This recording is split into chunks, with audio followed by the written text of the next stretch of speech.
guests, members of the faculty and dear students.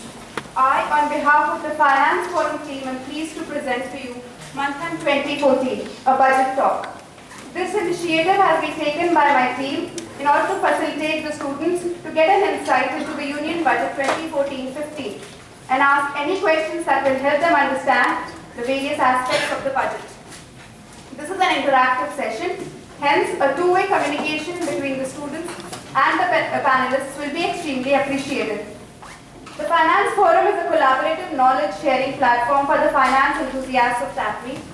Through every initiative, let it be it Let's Talk, MoneyBhai or the FB page, we endeavor to achieve this objective. We are pleased to open this academic year with Manthan. This budget talk reinforces our objective and brings us closer to our goal of tapping interests of the students and use it for constructive learning. The budget 2014 has seen some important changes in terms of tax, FDI in insurance and defense, public holdings in PSUs, and some initiatives that were taken particularly for Gujarat. Many of us have questions like what is retrospective tax and is a metro train really the need of the hour in Lucknow? Well, I hope all these questions get answered during the course of this talk. Now, I will quickly run you through the structure of the event. All the three esteemed panelists will speak on different aspects of the budget individually, first for 15 minutes each. Post which there will be a panel discussion moderated by Mr. Yuga Bansure. After this discussion, we will open the floor to the audience and invite them to ask any questions relating to the budget. We have among us today Dr. G.V. Joshi, our first speaker, member of Karnataka State Planning Board. He holds an MA in Economics, MA in Political Science, MPhil and PhD. He acquired research training for MPhil at the Gokhale Institute of Politics and Economics, Pune. He took his PhD degree at the Institute of Social and Economic Change, Bangalore. For his research purposes, he successfully adopted interdisciplinary approach combining economics, political science, history, and sociology.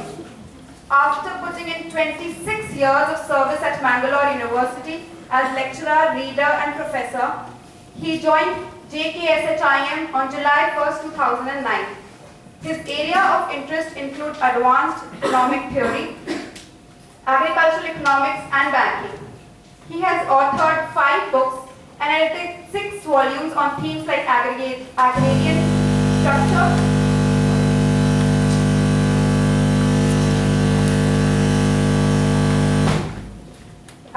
structure, agro-based industry, overdues in cooperatives, rural-urban migration, rural banking, privatization of banks, WTO, and the banking sector, and new varieties of banking and finance.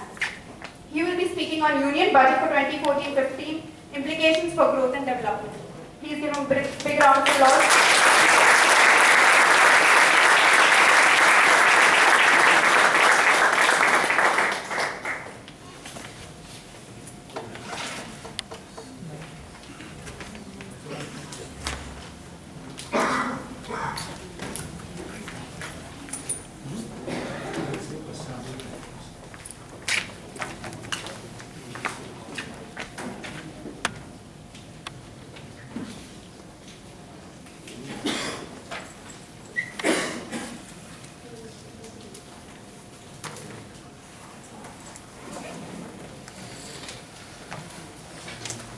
Ladies and gentlemen, this institute means vigilance.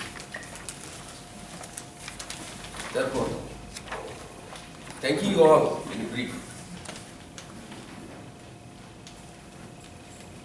for inviting me. I straight away try to bring to the fore the main facets of the topic chosen by me. Union Budget for 2014 and 15, implications for growth and development. India's growth story has been at times fascinating. Many a time it has been confusing.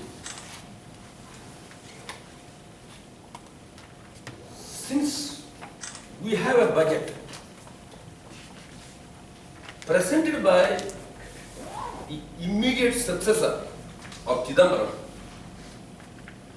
it is worthwhile to see what all Chidambaram has done for the country. Please permit me to say that Chidambaram is an extraordinarily intelligent person for himself and not for the country.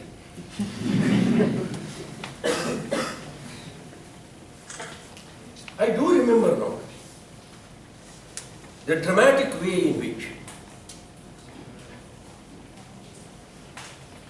Chidambaram presented the budget for 2007 and 8.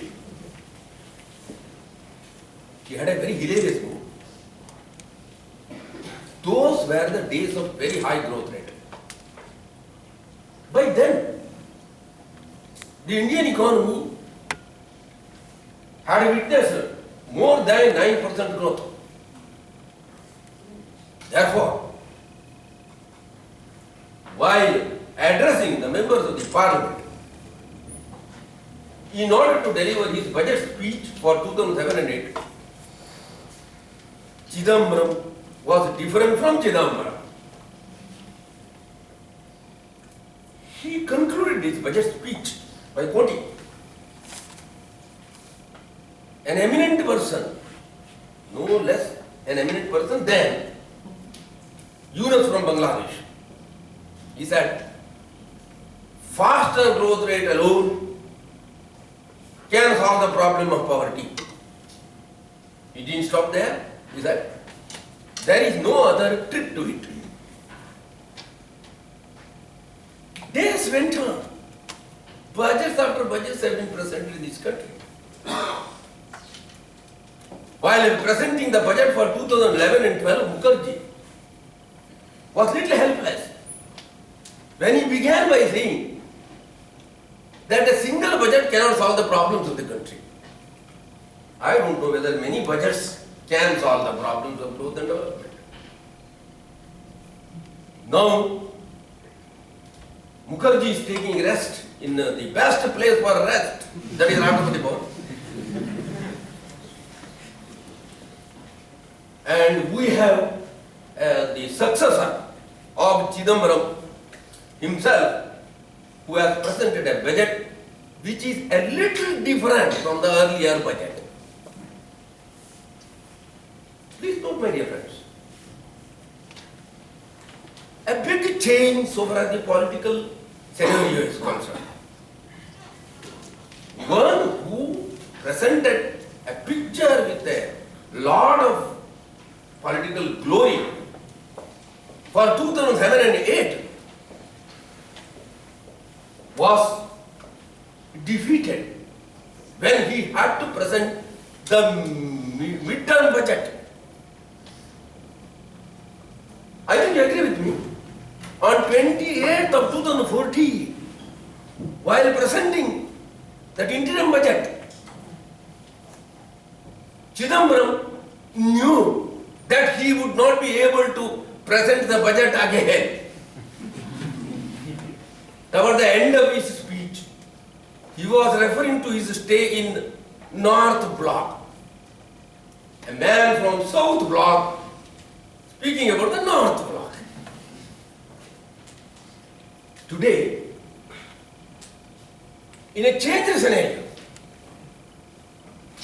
not in terms of economics, but in terms of politics, Arun Jaitley has presented the budget for 2014 and 15. There are some paragraphs in which the need for reviving the growth spirit of the Indian economy is mentioned by Jaitley. He says, at least in 3 or 4 contexts, that measures are required to expedite the growth rate. In the very beginning, Jaitley said that a big challenge is there for the country because the growth rate is much less now. Sub 5% growth, according to him, is a challenging situation. Look here. Today, growth impulses are to be generated. Let us be clear about certain things. In a big management institute like this, there is no point in raising slogans and euphoria. Realism is the best approach, and there is no substitute for realistic approach in a country like ours, where economy is faced with a variety of problems which are little less serious than the problems being faced by the Congress party at present. Look here. No. Growth impulses cannot be generated in agriculture. Please become realistic. If the growth rate in agriculture is to be expedited by 4% as mentioned in the present budget, that is only a face-saving device. Problems in agriculture are numerous. I don't want to list those problems. You are all the products of India. You know the problems of Indian agriculture very well. Services sector cannot provide growth impulses right now. Please note that since 2005 and 6, almost after that, you can be sure of the fact that the growth rate of the services sector has been below 7%. There was almost a decade during which the rate of growth of the services sector was more than the rate of the growth of GDP. Today, the economy is landed in a situation in which one has to admit out of compulsion that the services sector cannot grow independently of manufacturing and other sectors. Services sector, as evidenced by some of the reports of the World Bank, in India is income generator and not employment creator. Therefore, the only sector which can provide jobs in a meaningful way, productive jobs in a meaningful way, including to those who are receiving their degrees in this prestigious institute, is the manufacturing sector. Mention is made of that in the present budget. That is the implication of the budget for growth and development in the years to come. There is at least one specific context in which Jaitley says that the country cannot tolerate, it is in no mood to tolerate any kind of apathetic governance. Hopes are being pinned on manufacturing and urbanization. Green shoots are fortunately available right now, provided the country is prepared to seize opportunities which are generated by the changed situation in China. Some of you, I am sure all of you must have read the articles being published in Business Today. I think one of the articles published in March 2014 vividly shows that some of the manufacturing companies, American companies, European companies and Japanese companies are now turning their faces towards India. In China, costs are rising. In China, every year labor cost is rising by not less than 10%. Growth sometimes becomes a little dangerous also. Today, the Chinese economy is confronted with a situation in which a large number of Chinese workers are ready to work in high value-added industries, high-tech industries. Many of them are not available for other industries. The result, shooting cost, rising wages. Therefore, here is a country which can welcome such of the companies which have set their eyes on the task of reducing the labor cost and also, of course, other costs. For you, I think international business is a very important paper. Ram Murthy is teaching international business in Boston Northeastern University. Well, he has declared that there are opportunities for the for the Indian government to seize the unimaginable opportunity which the changed economic situation in China has generated. At least in Jaitley's budget, I think there is some awareness about it. To that extent, a serious effort to expedite the rate of growth, considering that the manufacturing sector has now a vital role to play. Agriculture cannot provide growth impulses. Services sector cannot answer the problems of the day because of the fact that it is reaching almost a plateau in terms of what is being experienced by some subsectors of the service sector. Manufacturing. You have in this budget a number of measures, corridors being established, a common forum being set up in the various ministries in order to provide a single window, an economic corridor between Bangalore and Mumbai for the establishment of new industries, a definition being changed in terms of an industrial unit, a manufacturing unit to get investment allowance. Earlier, a company having an investment of 100 crores was eligible. Today it has been substantially reduced. A company having only 25 crores is eligible for the allowance which is being provided through budgetary operations.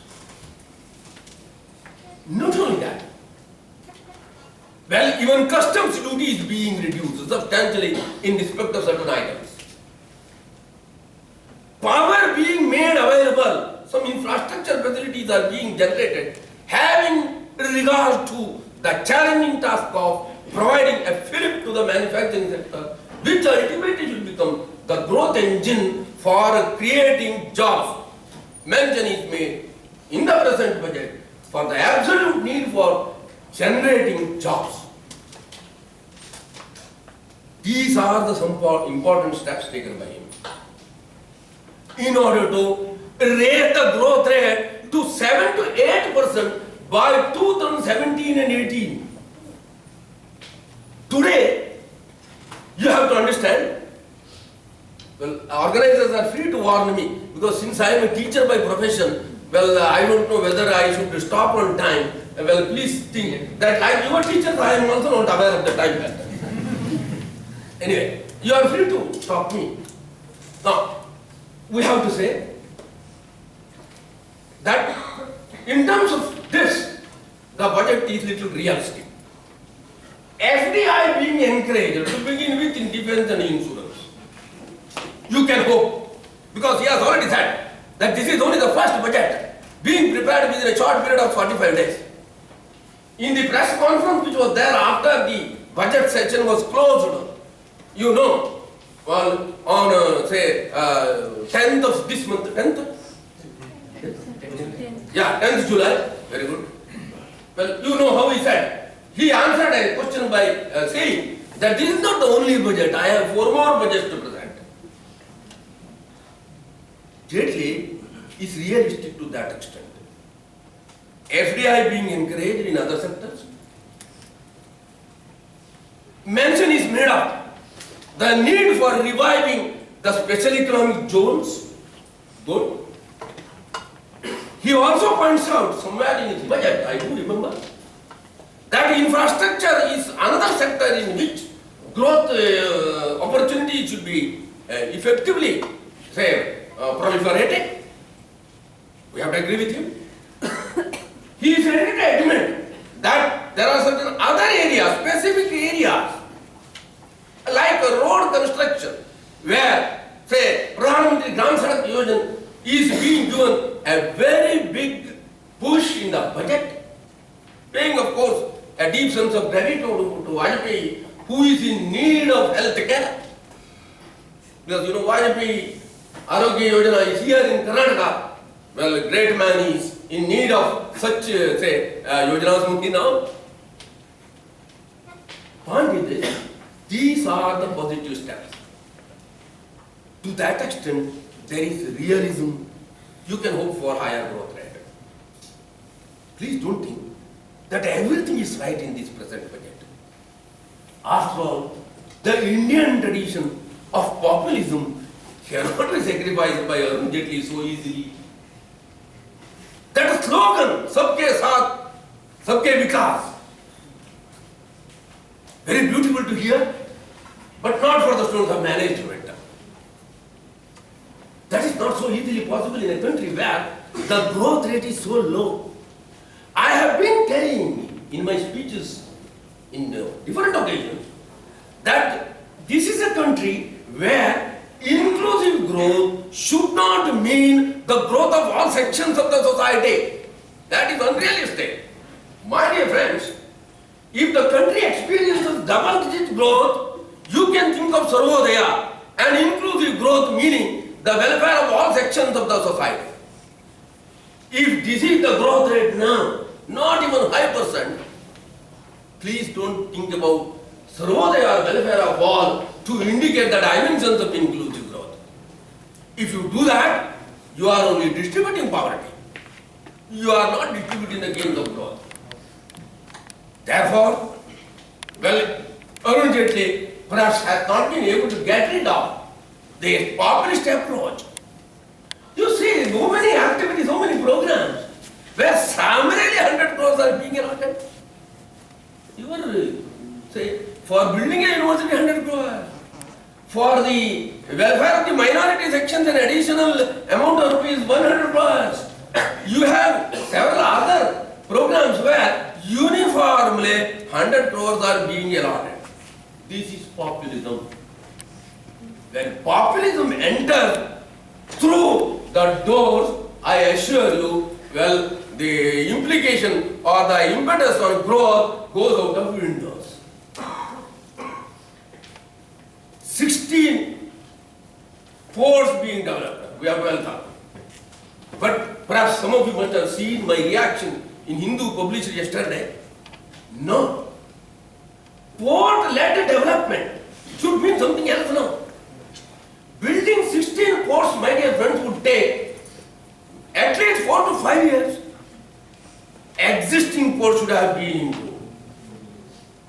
No comprehensive action plan is proposed for improving the infrastructure facilities in the existing ports. To the extent to which there is emphasis on manufacturing sector, there is realism. I assure you, forget about it, then there is populism.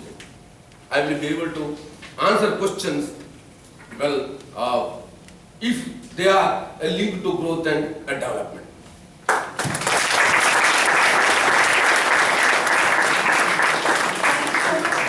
Joshi, for your insights into the implications of growth and development. Our next speaker is Professor Avinash Paranjpe. He did his BSc Statistics, MA in Economics, Fellow IIM Ahmedabad. Dissertation predicting corporate sickness, the case of Indian textile industry, 1979. His current professional and honorary engagements include Director and Shareholders, PAC Orgochem India Private Limited, Director Directions, Global Solutions Private Limited. He has worked as Vice President for Corporate Strategy and Business Development, Madura Governance, Executive Vice President, Starcom Worldwide, Vice President Group Strategic Planning, RPG Enterprises, CEO, Indian Seamless Securities Limited, Senior Consultant for Citicorp Securities Limited, Business Economist, Telco, now Tata Motors Corp. He is also a visiting professor at Daphne. He will be speaking on Budget 2014-15, Macroeconomic Perspective and Reforms Roadmap.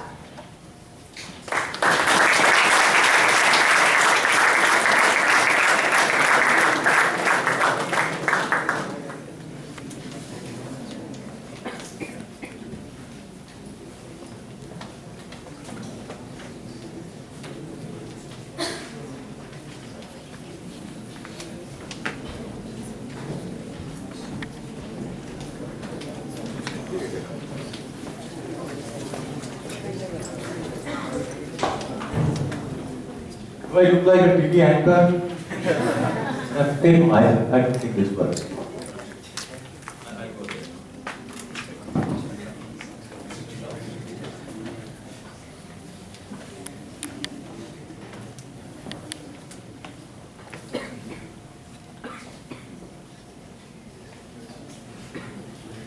Yes, Dr. Joshi, Mr. Ganesh, and my faculty friends and student friends.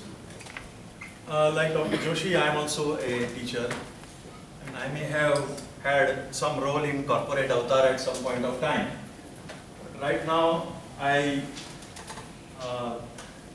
seem to be perceiving myself more in the role of a teacher rather than a corporate executive. But I'll stick to the subject and the timeline. And if I overshoot 15 minutes, please let me know. I'm going to talk about the macroeconomic perspective and whether the reforms roadmap really fits in with the macroeconomic perspective. Because finally, when I was going through the budget,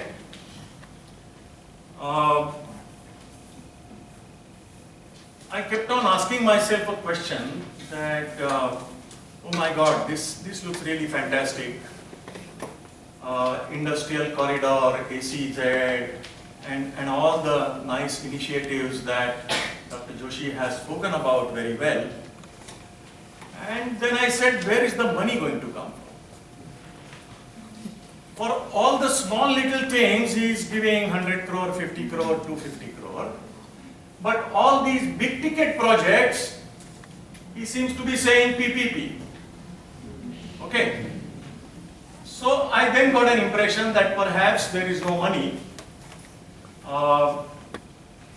If there is no money, then how can you really talk about accelerating growth? Then you can talk about accelerating growth by having enabling mechanisms in the economy. But those enabling mechanisms in the economy can be unleashed only when you have a proper macroeconomic platform. So, I have to really bore you with some numbers because unless we talk some serious stuff on macroeconomic perspective, the assessment of the budget will really not be complete.